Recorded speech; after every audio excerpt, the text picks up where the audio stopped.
Le pilote serrait la photo de sa femme, en partant au combat. Mais il a fini par voyager dans le futur. Un puissant champ magnétique a brisé les vitres de la voiture en marche. Une mère et son fils ont été stupéfaits par la scène. Ils sont sortis précipitamment de la voiture pour voir ce qui se passait. Ils ont aperçu un avion qui s'était écrasé sur un ruisseau. Marie a sorti son téléphone pour appeler les secours. À ce moment-là, Jason a remarqué que le pilote était encore à l'intérieur. Marie s'est précipitée vers l'appareil. L'avion avait déjà commencé à prendre feu. Jason criait à sa mère de faire attention. Marie a ouvert la verrière du cockpit. Heureusement, le pilote était encore vivant. Marie l'a aidé à se relever pour partir. Mais Cole, sans se soucier du danger, est retourné à l'intérieur, uniquement pour récupérer la photo de sa femme dans le cockpit.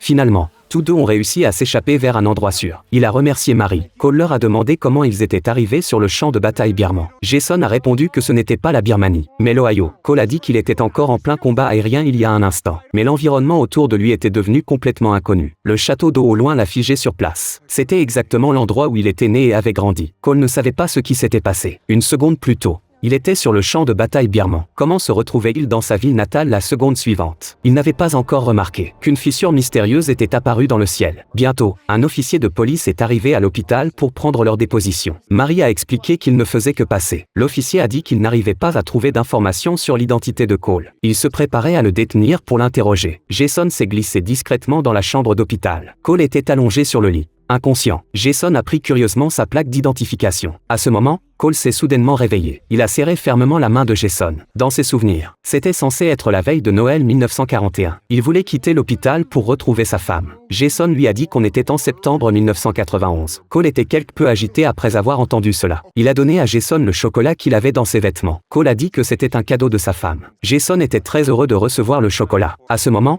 l'officier de police est soudainement apparu. Il voulait emmener Cole. Cole a rapidement bloqué la porte de la chambre. Il a dit à Jason d'aller au commissariat chercher l'inspecteur Simmons, qui pourrait prouver sa véritable identité. Ensuite, l'officier et le médecin ont fait irruption. Ils ont injecté un sédatif à Cole. Jason est rentré chez lui avec sa mère. En chemin, il a sorti le chocolat que Cole lui avait donné. Cette marque de chocolat n'était plus produite depuis plus de 30 ans. Il croyait que Cole était venu du passé par un voyage dans le temps. Jason a supplié sa mère de retourner aider Cole. Finalement, Marie a accepté. Elle a décidé d'aller chercher l'inspecteur Simmons avec Jason. Bientôt, ils sont arrivés au commissariat. Marie a expliqué leur venue à l'accueil, mais on leur a répondu qu'il n'y avait pas d'inspecteur Simmons ici. Jason était quelque peu déçu après avoir entendu cela. À ce moment, il a remarqué une armoire derrière lui. À l'intérieur se trouvait une photo de groupe des officiers. Une personne ressemblait énormément à Cole. Alors, profitant d'un moment d'inattention, Jason a discrètement pris la photo. Il a montré la photo à sa mère. Marie a dit que ce ne pouvait pas être Cole, car la photo avait été prise en 1938. Si Cole était encore vivant, il devrait être un vieil homme de 80 ans. Cole s'est de nouveau réveillé à l'hôpital. Il a découvert qu'il y avait des gardes à la porte, et des soldats partout dehors aux fenêtres. Cole a décidé de quitter cet endroit rapidement. Alors quand le médecin est entré pour changer son pansement, Cole en a profité pour l'assommer, puis a enfilé les vêtements du médecin, et s'est échappé de la chambre. À ce moment, une moto passait justement. Cole a pris la moto et est parti rapidement. Il voulait rentrer chez lui retrouver sa femme. En chemin,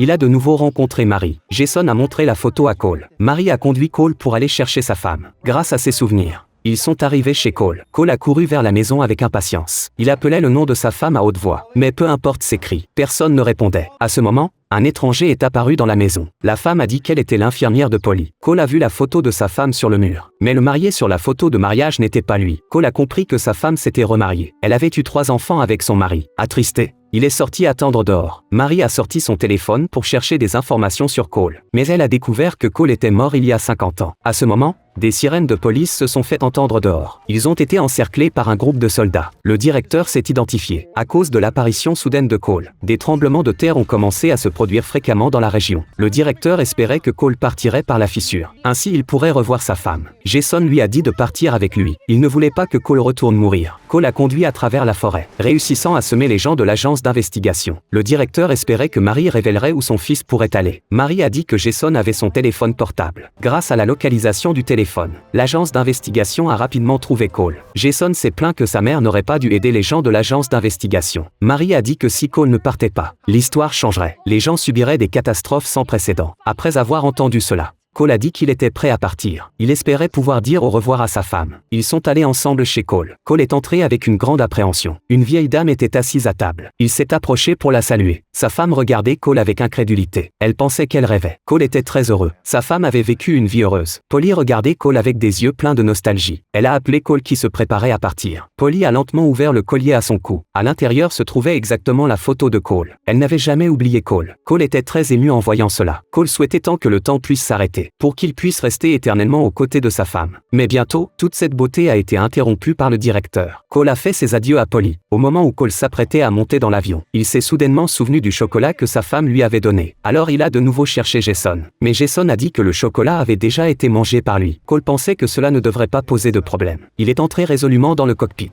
Cole et Jason se sont salués en se faisant un salut militaire. Jason pleurait déjà à chaudes larmes. Sous le regard de tous, l'avion a décollé avec succès. Bientôt Cole est arrivé devant la fissure. Il a de nouveau sorti la photo de sa femme, puis a volé vers la fissure avec un regard déterminé. Le chocolat n'a causé aucune perturbation. La fissure s'est refermée. Le monde a retrouvé la paix.